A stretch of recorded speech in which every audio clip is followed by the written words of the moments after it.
நீங்க ரொம்ப சத்தமா பேசுறீங்க. அதனால நான் வந்து உங்க வீடியோ பார்க்கல.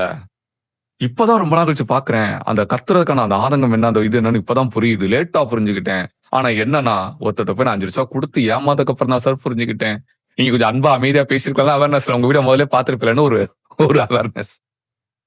அவரு பாவம். அவரு என்ன சொல்றதுன்னு தெரியல. அவரோட இன்னசென்ஸா, இல்ல அவரோட இன்எஃபிஷியன்சியா, இல்ல அவரோட தப்பான புரிதலான்னு தெரியல. என்ன கத்திட்டே இருக்காங்க. கைய நீட்டி பேசுறாரு, கடுப்பா பேசுறாரு, டென்ஷன்ல பேசுறாரு, அவன திட்டுறாரு. எதுக்கு திட்டினேன்? நான் 5,00,000 போய் குடுத்துற கூடாதுன்னு திட்டினேன். போய் மாட்டிக்கிட்டீங்கல்ல. வாங்க முடியலல்ல. பஞ்சாயத்து ஆயிருச்சுல்ல. இப்ப வர்றீங்களா? நான் அடிக்கடி சொல்லுவேன். எப்பவுமே காதல் மூட்ல இருக்கும்போது ஏ.ஆர். ரஹ்மான் சாங்கா தான் கேட்பீங்க.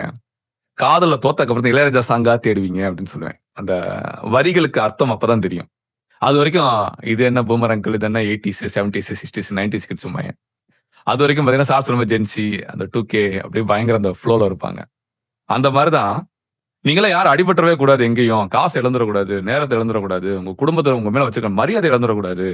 இந்த சமூகத்துல உங்களுக்குன்னு ஒரு அங்கீகாரம் இருக்கு. அங்கீகாரத்த இழந்துறக்கூடாதுங்கிறதுக்காக தான் நாங்க இவ்வளவு நாள் கத்துனது, பேசுனது, எமோஷனல் ஆனது, அடுத்தவங்கள திட்டுனது.